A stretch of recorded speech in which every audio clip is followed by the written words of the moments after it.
Let us begin our worship this morning by reading God's word. I want you to turn to Psalms 96 and let us have a responsive reading in your respective homes.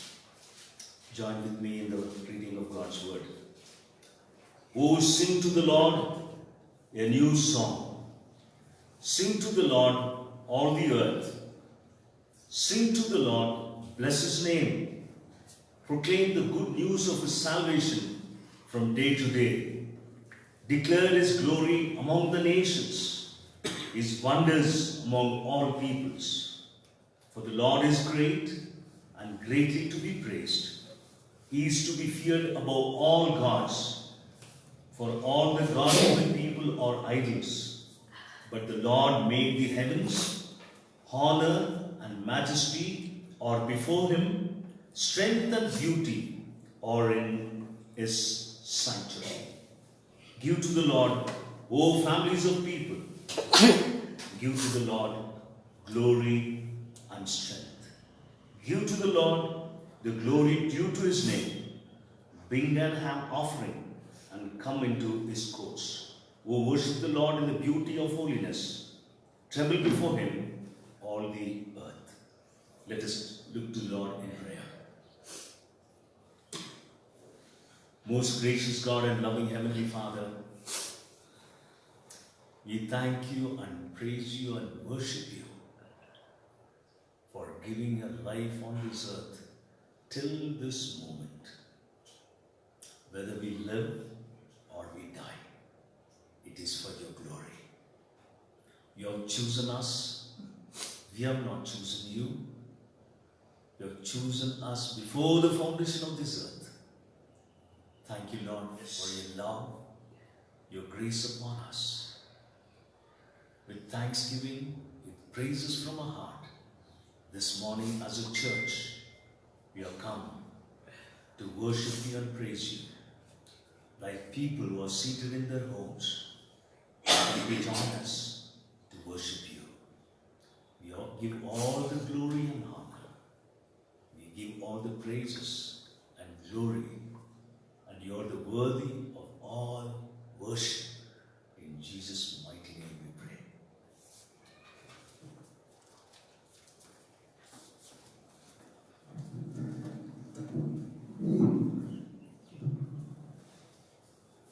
Before we could get into the worship,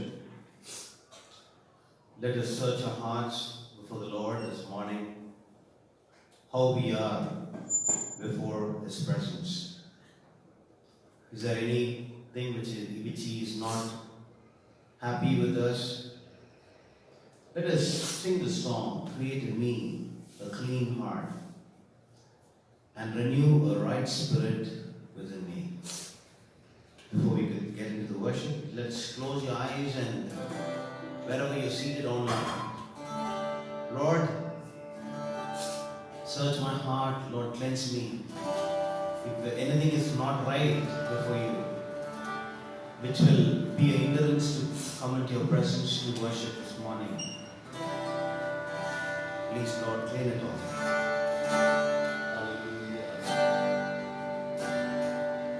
Create in me a clean heart, Lord, and bring right spirit within me.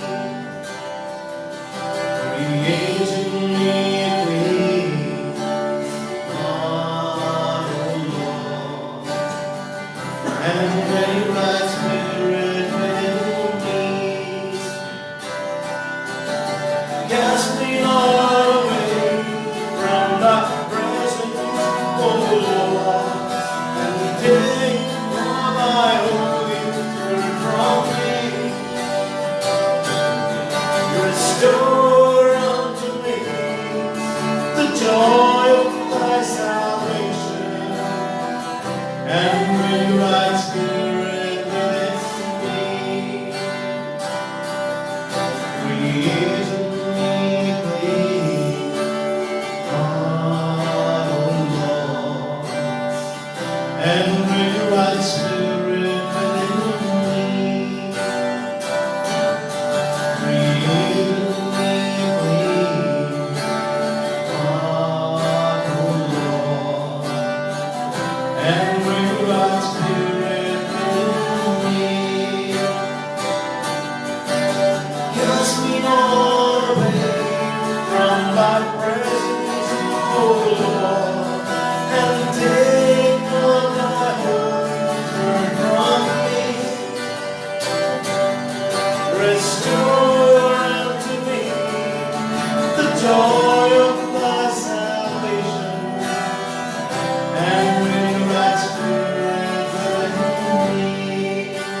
praise the Lord. Let the earth hear his voice. By praising his holy name, to God be the glory. To God be the glory, great things he hath done. So loved he the world that he gave us his Son. There is life and atonement for sin, and open the life gate that all may go in. Praise the Lord, praise the Lord, let the earth hear his voice. Praise the Lord, praise the Lord, let the people rejoice. Oh God, to the Father, to Jesus, the Son, and give him the glory, great things he hath done. Oh, the redemption, the purchase of blood, to every believer, the promise of God. Oh God, bless the friend who truly believes that moment from Jesus, what the Father receives. Praise the Lord, praise the Lord, let the earth hear his voice. Praise the Lord, praise the Lord, let the people rejoice. Oh God, to the Father, through Jesus, the Son, and give him the glory, great things he hath done. Great things he has taught us, great things he hath done, and greater rejoicing through Jesus the Son. But pure and higher and greater will be our wonder, our transport, when Jesus we see. Praise the Lord, praise the Lord, let the earth hear his voice. Praise the Lord, praise the Lord, let the people rejoice. Oh God, to the Father, through Jesus the Son, and give him the glory, great things he hath done. Praise the Lord, praise the Lord, let the earth hear his voice. Praise the Lord, praise the Lord, let the people rejoice. God, to the Father, through Jesus the Son, and give him the glory, great things he hath done, and give him the glory, great things he hath done, and give him the glory, great things he hath done. Kannada ಹಾಡನ್ನು ಹಾಡಿ ದೇವರಿಗೆ ಮಹಿಮೆಯನ್ನು ಘನವನ್ನು ಈ ಬೆಳಗಿನ ಜಾವದಲ್ಲಿ ಸಲ್ಲಿಸೋಣ. ಸಂತೈಸುವ ತಾಯಿಯಂತೆ ನನ್ನ ಯೇಸು ನನ್ನನ್ನು ಎಂಬ ಹಾಡನ್ನು ಹಾಡಿ ದೇವರಿಗೆ ಮಹಿಮೆಯನ್ನು ಘನವನ್ನು ಸಲ್ಲಿಸೋಣ.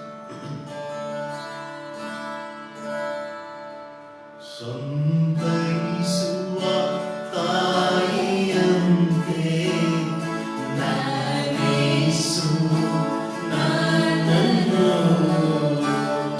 ಸಂತೈಸುವ ತಾಯಿಯಂತೆ ನನ್ನ ಯೇಸು ನನ್ನನ್ನು. Hallelujah, hallelujah, hallelujah, hallelujah, hallelujah, hallelujah, hallelujah.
ஆண்டவர் படைத்த வெற்றியினாலே இன்று அகமகிழ்வோம் அக்களிப்போம் பாடலை பாடி கர்த்தரை ஆண்டவர் படைத்த வெற்றியினாலே இன்று அகமகிழ்வோம் அக்களிப்போம் அல்லேலூயா பாடுவோம் இன்று அகமகிழ்வோம் அக்களிப்போம் அல்லேலூயா பாடுவோம் அல்லேலூயா தோல்வியில்லை அல்லேலூயா வெற்றியுண்டு அல்லேலூயா தோல்வியில்லை அல்லேலூயா வெற்றியுண்டு எனக்கு உதவிடும் எனது ஆண்டவர் என் பக்கம் இருக்கிறார்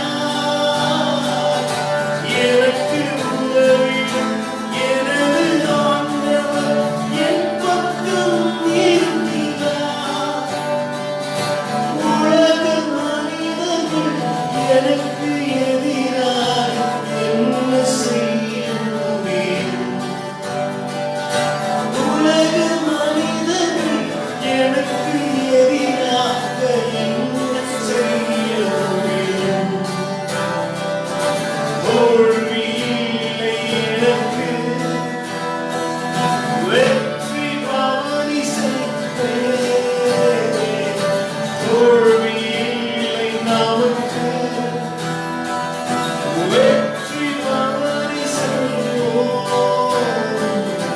ஆண்டவர் படைத்த வெற்றியின் நாளிது இன்று அகமகிழ்வோம் அக்களிப்போம் அல்லேலூயா பாடுவோம் இன்று அகமகிழ்வோம் அக்களிப்போம் அல்லேலூயா பாடுவோம் எனது ஆற்றலும் எனது பாடலும் எனது மீட்பு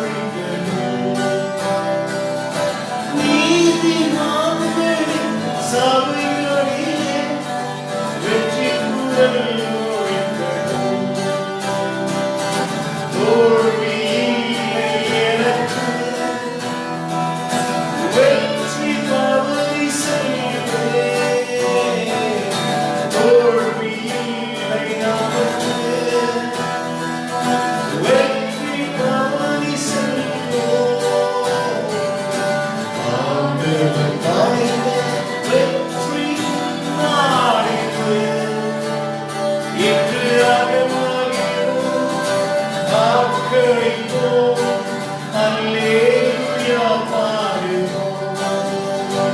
இன்று அகமகிழ்வோம், ஆட்களிப்போம், அல்லேலூயா பாடுவோம்.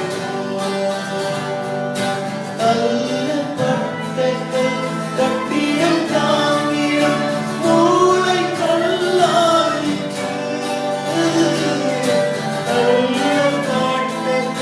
கட்டியம் தாங்கியம் மூளை கல்லாயிற்று. கர்த்தர் செயலில் அதிசயம் மிக கைதட்டி பாடுங்கள்.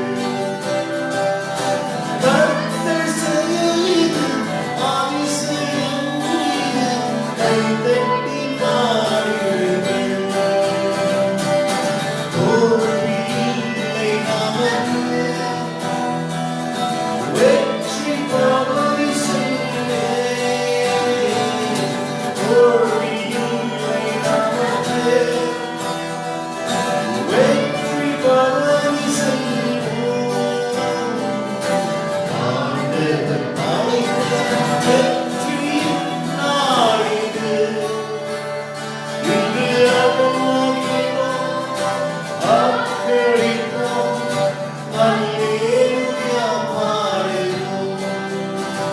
இன்று அகமகிழ்வோம், ஆட்களிப்போம், அல்லேலூயா பாடுவோம்.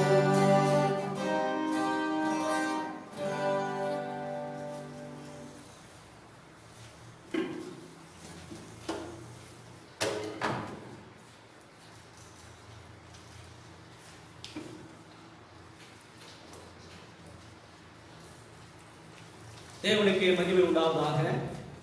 Praise be to God.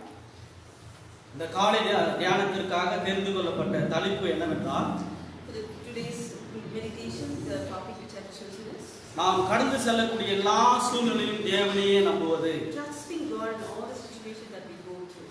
நான் சொல்ல போகக்கூடிய இப்படிப்பட்டதான சூழ்நிலைகள் விசுவாசிகளுடைய வாழ்க்கையில சில சமயம் ஆபத்தாய் மாறுகிறது. These are all dangerous situations to the believer's life. வறுமை, Poverty, ஐஸ்வர்யம், riches, இழப்பு, losses, தோல்வி, failures, வியாதி, sickness, சில சமயங்கள்ல மரணம் கூட. even death. இவ்விதமான சூழ்நிலைகள் This kind of situation, விசுவாசியுடைய வாழ்க்கையில சில இடையூறுகளை கொண்டு வருகிறது. அநேக நேரங்களில it will bring hindrance to the believer's life. சில சமயங்களில் இப்படிப்பட்டதான சூழ்நிலைகள் நம்மை ஜபிக்க விடாது. Sometimes it will hinder not to pray. வேத வசனத்தை படிக்க விடாது. It won't let us to read the word of God. ஆண்டுடைய வசனத்தை கேட்க விடாது. It won't let us to hear the word of God. ஆண்டுடைய வசனத்தை தியானிக்கவும் விடாது. Even it won't let us to meditate the word of God. இந்த காலை நேரத்துல நான் நமக்கு முன்னாடி ஒரு கேள்வியை நான் வைக்கிறேன். This morning I would like to put you a question. 2 மாத லாக்டவுன் பீரியட்ல நாம் இருக்கிறோம். We have been in a lockdown period for 2 months. எத்தனை பேர் தேவனோடு அதிக செலவழித்தோம் இந்த நாட்களில? How many of you have spent more time with God? நான் என்னுடைய நண்பர்களை நான் கேட்டேன். I have asked my friends எப்படி அவர்கள் தேவனோடு கூட இந்த நாட்களிலே செலவழித்தார்கள் என்று. how they spent time with God during this lockdown. அநேகர் சொன்னார்கள் அவ்வளவு இல்லை என்று. Many of them told that not very much. சில சமயங்கள்ல நாம் அதிக ரொம்ப பிஸியா இருந்தாலும் கூட செய்ய வேண்டிய காரியத்தை கரெக்டா நம்ம செய்ய மாட்டோம். Sometimes when we are very busy also we won't do the things right. சில சமயங்கள்ல ரொம்ப ஃப்ரீயா இருந்துட்டாலே சில சமயங்கள்ல நாம் செய்ய வேண்டிய காரியங்களை செய்ய மாட்டோம். Sometimes when we are free also we won't do the things properly. பிஸியா இருந்துட்டா பரவாயில்லை. If we are busy it's all right. ஆனா ரொம்ப ஃப்ரீயா இருந்துட்டாதான் But when we are very free, நம்முடைய வாழ்க்கையில அநேக காரியங்கள் வந்து டிஸார்டராய் மாறுகிறது. many things will go disorder in our lives. எல்லா சூழ்நிலையிலும் தேவனையே நம்புவது. Trusting God in all the situation. அப்போ நாம் இந்த நாளில் தியானத்திற்காக யோவான் 11வது அதிகாரம் 1-45 வசனங்களை நாம் தியானிக்க இருக்கிறோம். For this morning meditation I have chosen John 11:1-45. இங்க நாம பார்க்கிறோம். Here we see யாரெல்லாம் குறிப்பிடப்பட்டிருக்கிறது என்று பார்க்கும் பொழுது who are all mentioned here. மார்த்தாளுடைய குடும்பம் இருக்கிறது. Martha's family. ஆண்டவராகிய இயேசு கிறிஸ்து இங்க இருக்கிறார். Jesus is here. சீசர்கள் இருக்கிறார்கள். Disciples are here. யூதர்கள் இருக்கிறார்கள். And Jews are here. Martha Maria லாசருடைய வாழ்க்கை சரித்திரத்தை நாம் பார்க்கும் பொழுது when we see the biography of Martha, Maria and Lazarus, எருசலேமில் இருந்து ஏறக்குறைய 2 கிலோமீட்டர் தூரத்தில் இருக்கக்கூடிய பெத்தானியா என்ற கிராமத்திலே அவர்கள் வாழ்ந்து கொண்டிருக்கிறார்கள். they were living in the village of Bethany, which is near about 2 kilometers from Jerusalem. ஆண்டவராகிய இயேசு கிறிஸ்து எருசலேமுக்கு போகும்போதெல்லாம் இந்த குடும்பத்தை சந்திப்பார். Whenever Jesus and his disciples visited Jerusalem, they used to visit Martha, Maria's house. இந்த குடும்பத்தை சந்திக்கிற பொழுதெல்லாம் இந்த குடும்பத்திலே நன்றாக அவர்களை உபசரிப்பார்கள். Whenever they visit this family, they used to give hospitality to them. இவ்வளவு பேருக்கு இடமளிக்கக்கூடிய வீடு அவர்களுக்கு இருந்திருக்கிறது என்றால் அது பெரிய வீடாக இருந்திருக்கும். Since they can accommodate so many people there, obviously that house must be very large. யோவான் 12வது அதிகாரம் 3வது வசனத்தின்படி நாம் பார்க்கிறோம். According to John 12:3 we see, அப்பொழுது மரியா வெளியேற பெற்ற கலங்கமில்லாத நலதம் என்னும் தைலத்தை ஊற்றி தலைமையினால் இயேசுவின் பாதத்தை துடைத்தாள் என்று நாம் there பார்க்கிறோம். we see Maria took about a pint of expensive perfume and poured it on Jesus' feet. காலை தொடுவது சேவகரின் வேலையா இருக்கிறது அந்த காலகட்டங்களில. Touching the feet is the work of a servant. அதை நாம் எங்க பார்க்கிறோம்? Where we see that one? யோவான் 13வது அதிகாரத்துல நாம் பார்க்கிறோம். யோவான் 13:5 நாம் பார்க்கிறோம். We see it in John 13:5. சீசருடைய கால்களை கழுவும் தான் கட்டிக்கொண்டிருந்த சீலையினால் துடைக்கவும் தொடங்கினார் என்று ஆண்டவராகிய இயேசு கிறிஸ்துவை குறித்து சொல்லப்படுகிறது. அது மாத்திரமல்ல, Not only that, அது மரியாளுடைய தாழ்மையும் காட்டுகிறது. it also shows the humility of Maria. மரியாளுடைய பக்தியுடைய செயல்பாடு அவ்வளோ விலை உயர்ந்ததா இருந்தது. The act of the service of Maria was very costly. அது மாத்திரமல்ல, Not only that, ஆண்டவர் மேல வைத்திருக்கக்கூடிய அன்பும் அவருக்காக எதையும் கொடுக்க சித்தமுள்ளவராக இருக்கிறார் Maria. it shows a willingness and love for the Lord Jesus Christ. அநேக வேத நிபுணர்கள் இப்படியாக சொல்கிறார்கள். Many scholars tell ஒருவேளை இந்த குடும்பத்துல தரித்திரர்களுடைய மத்தியிலும் ஏழ்மையானவர்கள் மத்தியிலும் சேவை புரிந்திருப்பார்கள் என்று. Many scholars tell that they would have served poor and needy. அதை நாம் ஆண்டவராகிய இயேசு கிறிஸ்து மத்திய 26:11 கூட குறிப்பிட்டிருக்கிறதை நம்மால பார்க்க முடிகிறது. According to Matthew 26:11, it is also mentioned there. வேதாகமத்துல நாம் மத்திய 22:36 40 வரை நாம் பார்க்கும் பொழுது பிரதான கற்பனையை வந்து ஆண்டவர் கொடுத்திருக்கிறார். In Matthew 22:36-40 we see what is the great commandments God has given us. ரெண்டு பிரதான கற்பனையை ஆண்டவர் கொடுத்திருக்கிறார். Two great commandments God has given us. உன் தேவனாகிய கர்த்தரை முழு இருதயத்தோடும் முழு ஆத்துமாவோடும் முழு மனதோடும் அன்பு கூர்வாயாக. முதலாம் கற்பனை. The first commandment is love the Lord your God with all your heart, with all your soul, with all your mind. நீ உன்னிடத்தில் அன்பு கூறுவது போல பிறரிடத்திலும் அன்பு கூர்வாயாக என்ற இரண்டாம் கற்பனையை ஆண்டவர் கொடுத்தார். And second commandment is and love your neighbors as yourself. ஆகையினால இந்த குடும்பத்தை நாம் பார்க்கும் பொழுது If you see this family, நல்ல தரமான குவாலிட்டியை வந்து இந்த குடும்பத்துல நாம் பார்க்கிறோம். this family had a good quality. ஆண்டவராகிய இயேசு கிறிஸ்துவையும் நேசிக்கிறார்கள். They also loved the Lord Jesus. அண்டை வீட்டாரையும் நேசிக்கிறார்கள். And also the neighbors. அது மாத்திரமல்ல, Not only that, ஆண்டவரோடு கூட இருந்த அவருடைய உறவு மிகவும் உறுதியான உறவாக இருந்தது. the fellowship with Jesus was very strong. முழு உள்ளத்தோடு தங்களை அர்ப்பணித்து தேவனுக்கு சேவை புரிந்து கொண்டிருந்தார்கள் இந்த குடும்பத்தினர். They dedicated their family to serve the people and the Lord. இப்படிப்பட்டதான இந்த நல்ல குடும்பத்துல ஒரு கஷ்டமான சூழ்நிலை கடந்து வருகிறது. This sort of a family, there's an incident happening to them. It's a very sad incident. யோவான் 11வது அதிகாரம் 1-45 வரை நாம் பார்க்கும்போது John 11:1-45 we see. அங்க நாம் வாசிக்கிறோம் அந்த வசனத்துல. We see there in that verse. அதாவது லாசரு என்னும் பெயர் கொண்ட ஒருவன் வியாதியா இருந்தான் என்று சொல்லப்பட்டிருக்கிறது. A man named Lazarus was very sick. இந்த வியாதி வந்து சாதாரணமான வியாதி அல்ல. This disease is not an ordinary disease. மரணத்தை பிறப்பிக்கக்கூடிய வியாதி. It will lead to the death. ஆனா மரணம் வந்து முடிவடைவதில்லை. But the death won't end there. பிறகு நாம் பார்க்கும் பொழுது Next when we see 3வது வசனத்துல நாம் பார்க்கிறோம். third verse we see கீழே அப்படியாக வந்து இரண்டு சகோதரிகளும் the two sisters, ஆண்டவராகிய இயேசு கிறிஸ்துவின் இடத்துல ஆள் அனுப்புகிறார்கள் இந்த மாதிரி சொல்லி they send the message to someone to Jesus. என்ன சொல்றார்கள் என்று பார்க்கும் பொழுது, What they're telling them, நீர் சிநேகிக்கிறவன் வியாதியா இருக்கிறார் என்று சொல்ல அவர்களுக்கு ஆள் அனுப்பினார்கள் என்று 3ஆம் வசனத்திலே நாம் பார்க்கிறோம். we see that in 3rd verse, Lord, the one you love is sick. நல்ல கவனிக்கணும். நீர் சிநேகிக்கிறவன் வியாதியா இருக்கிறார் என்று சொல்ல சொன்னார்கள். They told that, Lord, the one you love is sick. இன்னைக்கு அநேக நேரத்தில் அநேகர் சொல்லதை நாம் இப்படியாக கேள்விப்பட்டிருப்போம். We hear many people, sometimes they tell like this. ஆண்டவராகிய இயேசு கிறிஸ்துவினிடத்தில் வந்துட்டா, If you come to the Lord Jesus, உங்களுக்கு நோய் வராது, you won't have disease, உங்களுக்கு பிரச்சனை வராது, you won't have problems, பண கஷ்டங்கள் வராது, you won't have financial problems, உங்களுக்கு எல்லாம் கிடைத்துவிடும் you will have everything. என்று இப்படியாக அநேகர் சொல்லுகிறதை கேள்விப்பட்டிருக்கோம். We heard many people telling like this. அநேகர் இப்படியாக என்னை கூட பார்த்து கேட்டாங்க. Sometimes many of them ask me also. ஒரு கிறிஸ்தவர்களுக்கு வியாதி வருகிற பொழுது, Sometimes when a Christian falls into sick, பிரச்சனைக்குள்ளாய் அவர்கள் மாட்டிக்கும் பொழுது, when they stuck up in a problem, ஒருவேளை கிறிஸ்தவ குடும்பத்திலே மரணம் ஏற்படுகிற பொழுது, when there is a death in the family, அநேகர் இப்படியாக கேள்வி கேட்டாங்க, ஏன் ஒரு கிறிஸ்துவனுக்கு இதெல்லாம் நடக்கிறது என்று. why all these things are only happening to the Christians? அவர்கள் கேட்கக்கூடிய கேள்வியினுடைய காரணம் என்ன என்று பார்க்கும் பொழுது, மக்களிடத்திலிருந்து தவறான செய்தியை அவர்கள் பெற்றிருக்கிறார்கள். Why they ask these questions? Because they got a wrong information from other people. ஆண்டவராகிய இயேசு கிறிஸ்து அப்படியாக சொல்லவில்லை. But Jesus didn't tell like that. யோவான் 16வது அதிகாரத்துல 33ஆம் வசனத்துல நாம் பார்க்கிறோம். According to John 16:33 we see, என்னிடத்தில் உங்களுக்கு சமாதானம் உண்டாயிருக்கும் பொருட்டு இவைகளை உங்களுக்கு சொன்னேன் என்று சொல்கிறார்.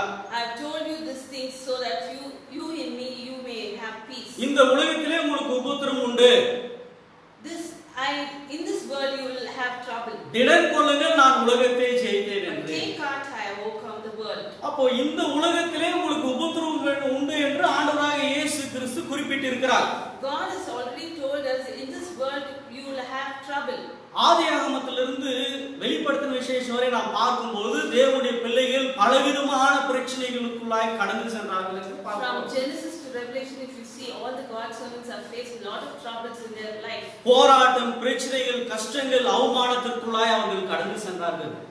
Humiliation, trouble, sickness, and all sorts of problems they underwent. அதேதான் யோவான் 16:20 நாம் பார்க்கிறோம். That's what we see in John 16. மெய்யாகவே மெய்யாகவே நான் உங்களுக்கு சொல்லுகிறேன், Very truly I tell you, நீங்கள் அழுது புலம்புவீர்கள், you will weep உலகமோ சந்தோஷப்படும். and mourn while the world rejoices. நீங்கள் துக்கப்படுவீர்கள், You will grieve, ஆனாலும் உங்கள் துக்கம் சந்தோஷமாய் மாறும் என்று but ஆண்டவர் your grief சொல்கிறார். will turn into joy. அப்போ இந்த சந்தோஷமான காரியம் எங்கே கிடைக்கும் என்று பார்க்கும் பொழுது ஆண்டவராகிய இயேசு கிறிஸ்துவின் இடத்தில் மாத்திரமே கிடைக்கும். Where will receive this joy? Only through Jesus. ஆண்டவராகிய இயேசு கிறிஸ்துவின் இடத்துல கிடைக்கக்கூடிய சமாதானம், சந்தோஷம் எப்படி நமக்கு கிடைக்குது என்று பார்க்கும்போது, அவர் சிலுவையிலே மரித்ததின் மூலமாக, உலகத்தை ஜெயித்ததின் மூலமாக சமாதானத்தை இழந்த நமக்கு ஆண்டவர் சமாதானத்தை கொடுக்கிறார் என்று சொல்கிறார். How we get the joy and happiness through Jesus? Because he came to this world, he died, buried and rose again. Through him we are going to get the peace and happiness. அப்போ ஆண்டவர் சொல்கிறார் 16வது அதிகாரம் 22வது வசனத்துல, According to John 16:20, அந்த முழுமையான சமாதானம் நமக்கு எப்ப கிடைக்கும் என்று ஆண்டவர் சொல்லியிருக்கிறார் when என்றால், we are going to get the complete happiness and peace. 16வது அதிகாரம் யோவான் 22வது வசனத்துல நாம் பார்க்கிறோம். According to John 16:22, நான் மறுபடியும் உங்களை நான் காண்பேன், so with you now in your time Up. of grief, அப்பொழுது உங்கள் இருதயம் சந்தோஷப்படும், I will see you again and you will rejoice. உங்கள் சந்தோஷத்தை ஒருவனும் உங்களிடத்தில் இருந்து எடுத்து போட மாட்டான் என்று And சொல்லப்பட்டிருக்கிறது. no one will take away your joy. அப்ப முழுமையான சமாதானம், சந்தோஷம், பூரண சமாதானம், சந்தோஷம் நமக்கு எப்ப கிடைக்கும் என்றால் அவர் வருகிற பொழுது நமக்கு அதை கொடுக்க போகிறார். When we will receive the complete peace and happiness only when he is coming back.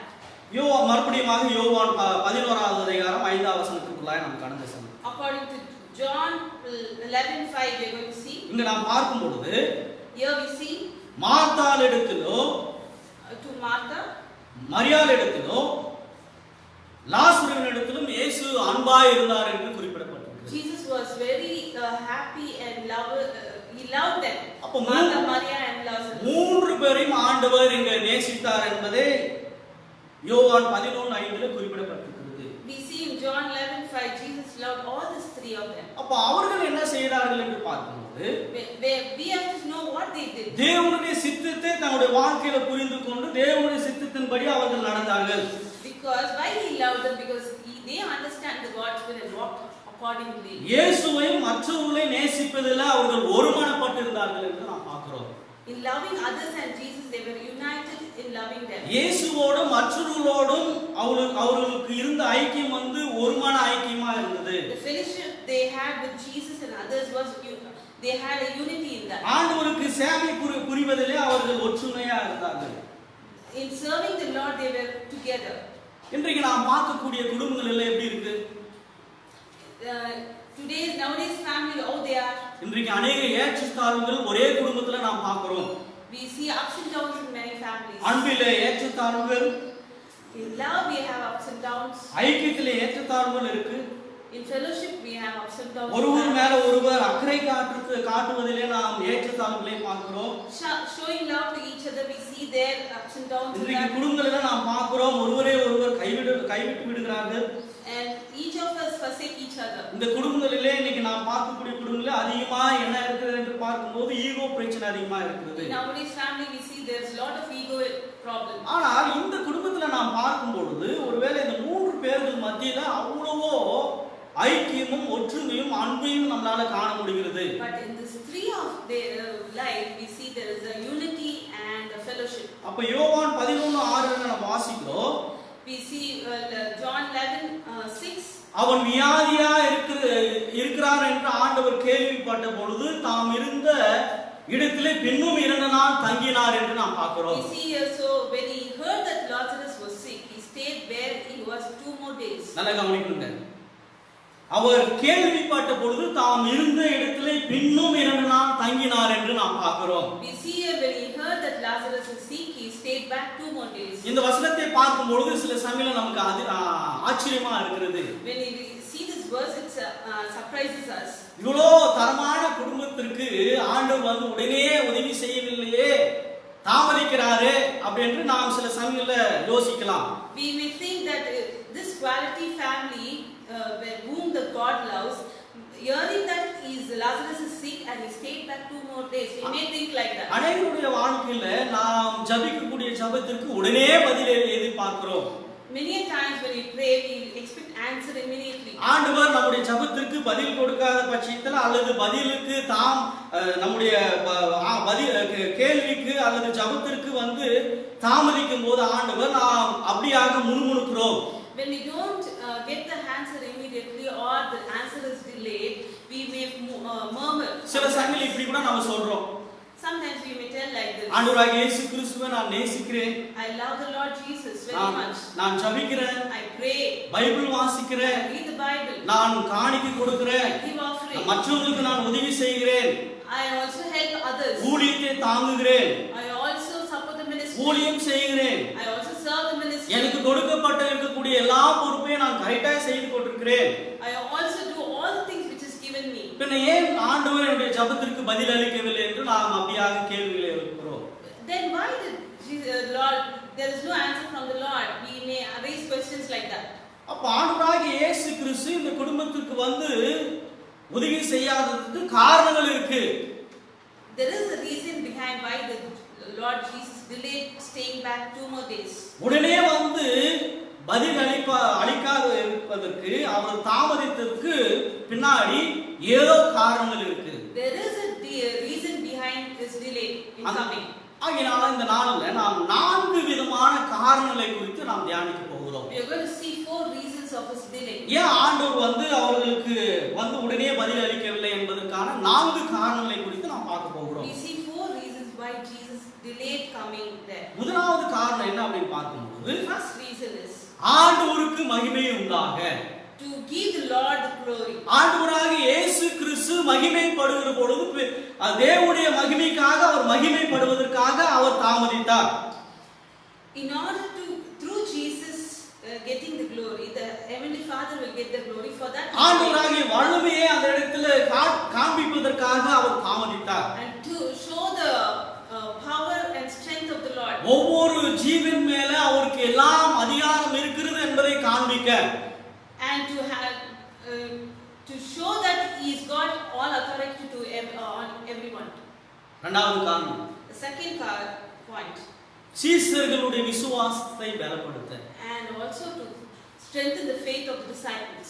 15ஆம் வசனத்தை வாசிக்கும் போது 15th verse if you see, ஆண்டவர் சொல்கிறார், Jesus tells, நான் அங்கே இராதிருந்தால் நீங்கள் விசுவாசம் உள்ள ஆவதற்கு ஏது உண்டு என்று உங்கள் நிமித்தம் சந்தோஷப்படுகிறேன் என்று சொல்கிறார். and for your sake I am glad I was not there so that you may believe.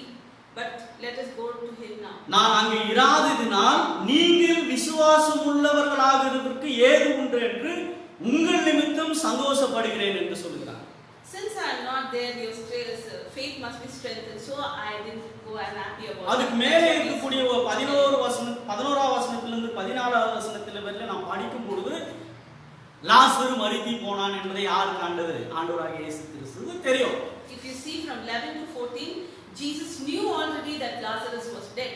ஒருவேளை ஆண்டவராகிய இயேசு கிறிஸ்து உடனே போயிருந்தாக்கா லாசரு மரித்து இருக்க மாட்டான். If Jesus would have gone immediately there, maybe Lazarus would have not died. ஆண்டவராகிய இயேசு கிறிஸ்து மறைமுகமாக அவர்களோடு இந்த காரியத்தை வெளிப்படுத்துகிறார். Jesus reveals it indirectly. நான் மரித்த லாசருவை உயிரோடு கூட எழுப்ப போகிறேன். I am going to raise Lazarus from the dead. அதை நீங்கள் பார்க்க போகிறீர்கள். That you are going to see. அந்த காரியத்தை நீங்கள் பார்க்கும் பொழுது உங்களுடைய விசுவாசத்தில் நீங்கள் பலன் அடைவீர்கள் என்பதை தான் அவர் இந்த வசனத்தில் கோட் பண்ணுகிறார். When you see that, your faith will be strengthened. ஆகையால நான் சந்தோஷப்படுகிறேன். So I rejoice. ஏனென்றால் அந்த இடத்துல நான் உடனே போல. I didn't go there immediately. ஏனென்றால் சீசருடைய வாழ்க்கையில அவருடைய விசுவாசத்துல ரொம்ப பலவீனமா இருந்தாங்க.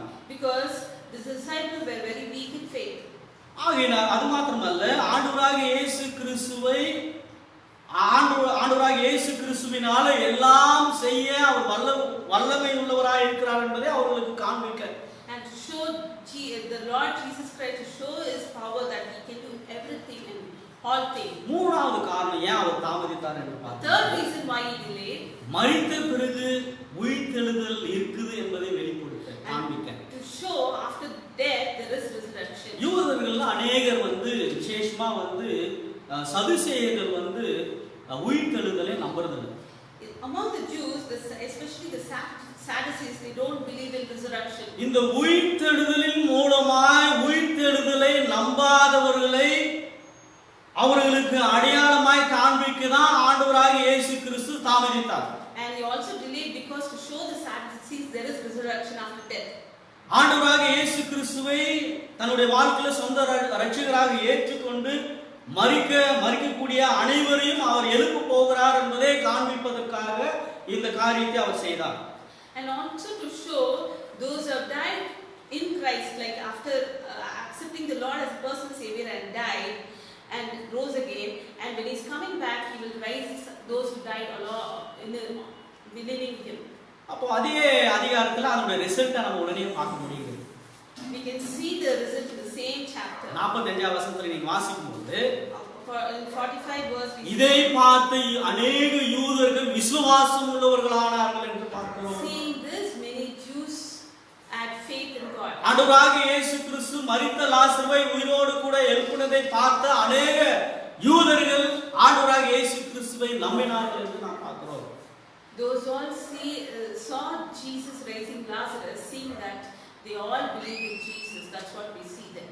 ஏன் அவர் தாமதித்தார்? Why he delayed? நான்காவது காரணம், Fourth reason. இந்த குடும்பத்தின் மேல ஆண்டவர் அன்பையும் அக்கறையும் கொண்டவராய் இருக்கிறார் என்பதை அங்கு இருக்கக்கூடிய மக்கள் உணர வேண்டும் என்பதற்காக கூட. And to also show the people there, God has got concern towards this family, so he delayed. 33ஆம் வசனத்துல நாம பார்க்கிறோம். In verse 33 we see. அவள் அழுகிறதையும் அவளோடு கூட வந்த யூதர்கள் அழுகிறதையும் இயேசு கண்டபோது ஆவியிலே துயரம் அடைந்தார் என்று நாம் பார்க்கிறோம். When Jesus saw her weeping and the Jews who had come along with her also weeping, he was deeply moved in spirit. ஆவியிலே துயரம் அடைந்தார். He was troubled. 35ஆம் வசனத்துல நாம் பார்க்கிறோம். In 35 verse we see. இயேசு கண்ணீர் விட்டார் என்று நாம் பார்க்கிறோம். Jesus wept. அப்பொழுது 36ஆம் வசனத்தில் அப்பொழுது யூதர்கள் Then the Jews, இதோ இவனை எவ்வளவாய் சிநேகித்தார் என்றார்கள். then the Jews said, see how how he loved them. பாருங்க, தாமதித்ததற்காக ஒரு காரணம் என்ன வெளிப்படுகிறது என்று பார்க்கும் பொழுது, இந்த குடும்பத்தின் மேல எவ்வளவோ அவர் அன்பும் பாசமும் அக்கறையும் காட்டினார் என்பதை அவருக்கு பார்க்கக்கூடியவர்கள் உணர முடிந்தது.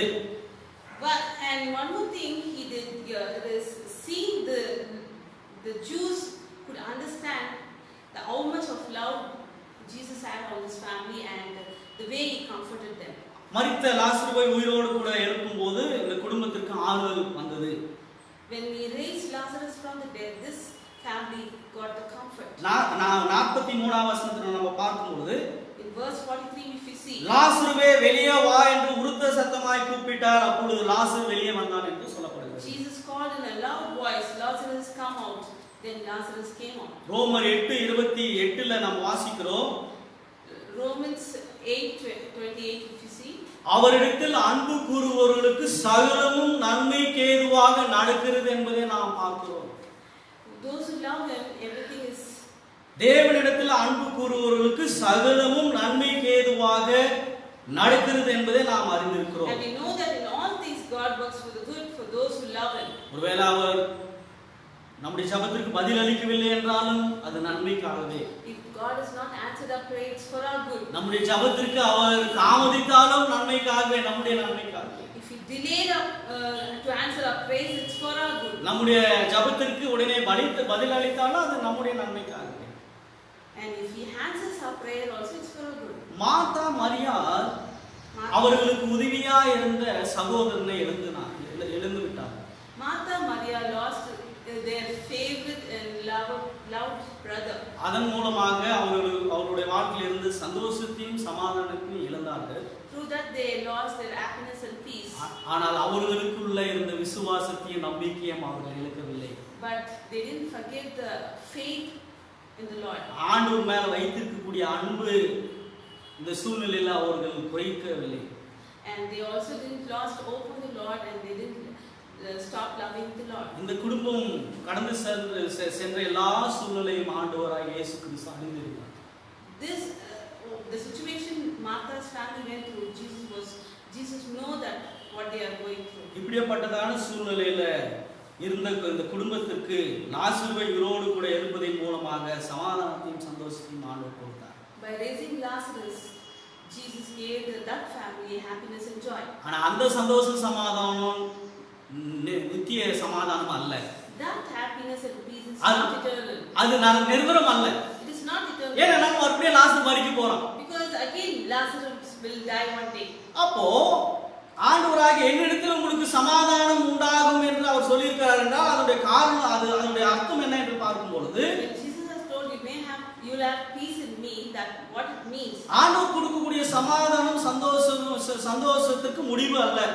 The peace and joy which God is going to give us is not, it is eternal. யோவான் 14வது அதிகாரம் 18ஆம் வசனத்துல நாம் வாசிக்கிறோம். யோவான் 14:18ல John 14:18 நான் உங்களை திக்கற்றவர்களாக விடேன், I will not leave you as orphans. உங்களிடத்தில் நான் வருவேன். I will come to you. அப்ப அதோட அர்த்தம் என்ன அப்படின்னு பார்க்கும் பொழுது, The meaning is, நான் உங்களிடத்தில் வந்து உங்களை நான் ஆறுதல் படுத்துவேன், உங்களுக்கு நித்திய சமாதானத்தை கொடுப்பேன் என்பதுதான் இதோட அர்த்தம். I'll come and comfort you and give you the eternal happiness and peace. அதனால 14வது அதிகாரம் 3ஆம் வசனத்துல அவர் இப்படியாக குறிப்பிட்டிருக்கிறார். That's what he tells in John 14:3. நான் போய் உங்களுக்காக ஸ்தலத்தை ஆயத்தம் பண்ணின பின்பு நான் இருக்கிற இடத்துல நீங்களும் இருக்கும்படி நான் மறுபடியும் வந்து உங்களை என்னிடத்தில் சேர்த்துக் கொள்வேன் என்று ஆண்டவர் சொல்லியிருக்கிறார். And if I go and prepare a place for you, I'll come back and take you to be with me, that you also may be where I am. ஒருவேளை ஆண்டவராகிய இயேசு கிறிஸ்து வரதுக்கு முன்னாடி நம்ம மரிச்சிருப்போம்னு நினைச்சு பாருங்க. Suppose if we die before the Lord coming, ஆண்டவராகிய இயேசு கிறிஸ்து வந்து நம்மை உயிர்ப்பிக்க போகிறார். He'll come and rise us up. உயிர்ப்பித்து ஆண்டவரோடு கூட நாம் நித்தியமாய் வாழ்வதற்கான வாழ்க்கையை ஆண்டவர் கொடுக்க போகிறார். And He'll give us the eternal life to live with the Lord. அந்த வாழ்க்கைக்கு முடிவு அல்ல. That life doesn't have any end. அது மாத்திரமல்ல, அந்த வாழ்க்கையில நமக்கு நித்திய ஆறுதல் இருக்கும். In that life we have the eternal comfort. நித்திய சமாதானம் இருக்கும். In that life we have eternal peace. நித்திய சந்தோஷம் இருக்கும். In that life we have eternal happiness. நித்திய மகிழ்ச்சி இருக்கும். In that life we have eternal joy. அதனால் தானே அவர் சொல்கிறார் நான் இந்த உலகத்தை ஜெயித்தேன் என்று. That's what he told, that he overcome this world. எப்படியா உலகத்தை ஜெயித்தார்? How he overcome the world? ஆண்டவராகிய இயேசு கிறிஸ்து சிலுவையை சுமந்து சிலுவையில் மரித்து அடக்கம் பண்ணப்பட்டு மூன்றாம் நாள் உயிரோடு கூட எழுந்தார். அதை தான் அவர் ஜெயித்தேன் என்று சொல்கிறார். Jesus came to this world, he died, buried and rose again. That's what he tells. Whoever believes shall not perish. எதற்காக என்று பார்க்கும்போது Why? நித்திய வாழ்வில் நித்திய ஆறுதலும் சமாதானமும் சந்தோஷமும் மகிழ்ச்சியும் நமக்கு கொடுப்பதற்காக. To give us eternal happiness, joy and happiness. எப்படிப்பட்ட சூழ்நிலைக்குள்ளாய் நீங்க கடந்து போய் கொண்டிருக்கீங்களோ எனக்கு தெரியல. What are the situation you are all undergoing? We don't know. But ஒரு காரியம் நன்றாக இந்த வசனத்துல நாம் புரிந்து கொள்ளக்கூடிய காரியம் என்னன்னா, நாம் கடந்து போகக்கூடிய எல்லா சூழ்நிலையும் ஆண்டவராகிய இயேசு கிறிஸ்துவுக்கு தெரியும். Whatever the situation we are into, God knows all that. இந்த சூழ்நிலையில This situation, நாம் ஆண்டவரிடத்துல கொண்டிருக்கக்கூடிய அன்பில, the love what we have on the Lord, ஐக்கியத்துல, the fellowship, இந்த மாதிரியான காரியங்களில் நாம் உறுதியா இருக்கும்போது, நம்முடைய விசுவாசத்துல நாம் உறுதியா இருக்கும்போது, we are strengthened in our faith, fellowship and the love of God, Jesus. ஆண்டவர் இந்த உலகத்திலே நமக்கு சமாதானத்தை சந்தோஷத்தை கொடுப்பார். See, in the world, in this world only we will joy. God will give us happiness. But அது நித்திய சமாதானம் அல்ல. But that is not the eternal. நமக்கு நித்திய சமாதானம், பரிபூர்ண சமாதானம் நமக்கு பரலோகத்துல கிடைக்கும். We'll get all that eternal happiness, joy and comfort eternally in the heaven. ஆகையினால் தான் நாம் அதுதான் அந்த தலைப்புல நாம் பார்த்தோம், நாம் கடந்து செல்லக்கூடிய எல்லா சூழ்நிலையிலும் தேவனையே நாம் நம்ப வேண்டும். Through every walk of life, we have to only depend on the Lord. தேவன் நம்மோடு கூட இருக்கிறார். God is with us. மார்த்தாளுடைய குடும்பத்தை ஆண்டவர் ஆறுதல் படுத்தினார். God comforted Martha's family. நம்மையே ஆண்டவர் ஆறுதல் படுத்துவார். God will also comfort us. தேவன் தாமே உங்களை ஆசீர்வதித்து வழி நடத்துவார். May God bless you all. இப்பொழுது இந்த ஆண்டுடைய செய்திக்கு ஏற்ற ஒரு விசேஷித்த பாடலை நாம் கேட்க இருக்கிறோம். ஒருவேளை இந்த பாடல் கேட்கும் பொழுது ஆண்டவர் சொல்லப்பட்ட ஒவ்வொரு காரியத்தையும் நாம் நினைவிலே கொள்கிற பொழுது நாம் விசுவாசத்திலே பலனடைய இந்த பாடல் நமக்கு உதவியாக இருக்கும். தேவன் நம்மை ஆசீர்வதிப்பார்.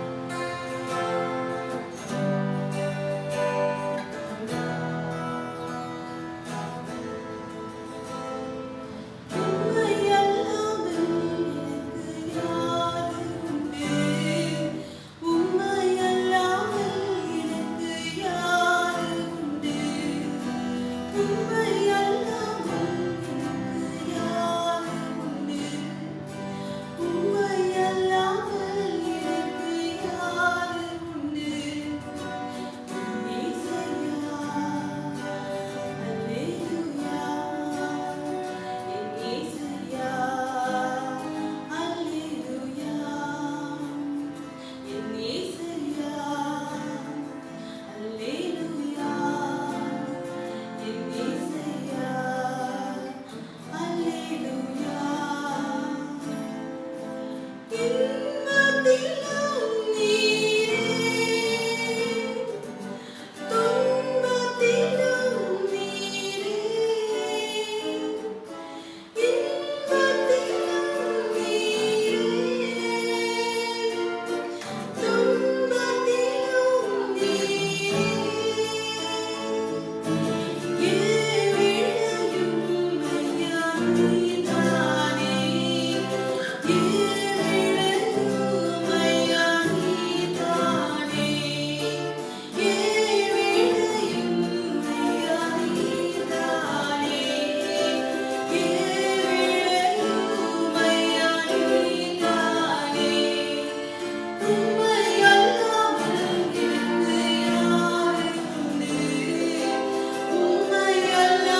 Let us look to Lord in prayer. As we have heard this morning, Lord is a sovereign God, is in control of all situations. He is our loving Heavenly Father. In whatever the situation we are living in, He has got a control over every situation. And He will guide us, He will guard us. Ultimately, He will take the glory through His children.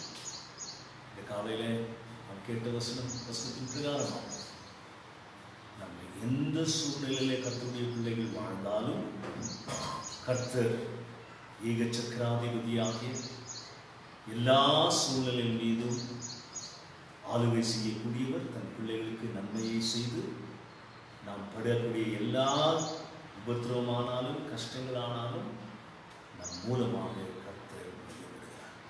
கண்களை குறிச்சோம். பரலோகத்தின் தெய்வமே, நன்மையான காலை நாளையில உம்முடைய பிள்ளைகளாகிய நாங்கள் இந்த சமயத்தை ஒதுக்கி இந்த ஆராதனை வேலையிலே பங்கு கொள்ள எங்களுக்கு கொடுத்த பாக்கியத்திற்காக ஸ்தோத்திரம்.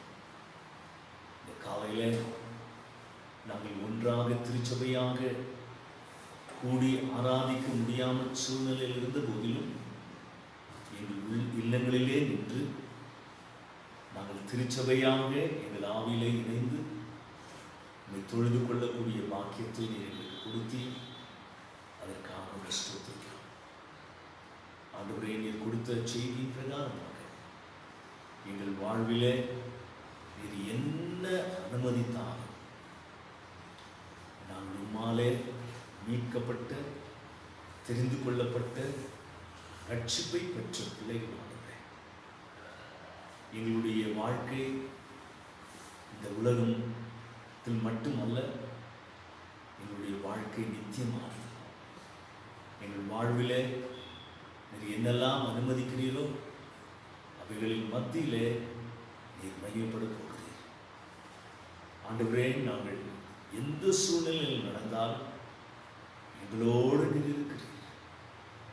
உலகத்தின் முடிவு பரியந்தம் நான் உங்களுடனே கூட இருக்கிறேன் என்று உங்களுடைய பிள்ளைகளுக்கு நீர் வாக்குத்தத்தம் கொடுத்திருக்கிறேன். உலகத்திலே உங்களுக்கு உபத்திரம் உண்டு, ஆனாலும் தினம் கொள்ளுங்கள், நான் உலகத்தை ஜெயித்தேன் என்று சொன்னேன். ஜெயவேந்தராகிய நீர் எங்களோடு இருக்கிறபடினாலும் ஸ்தோத்திரம். எங்களுக்கு கொடுக்கிற ஜெயத்திற்காக ஸ்தோத்திரம். எங்களுக்கு கொடுக்கிற பலத்திற்காக ஸ்தோத்திரம். எங்களுக்கு கொடுக்கிற தைரியத்திற்காக ஸ்தோத்திரம். எங்களுக்கு கொடுக்கிற ஆறுதலுக்காக ஸ்தோத்திரம்.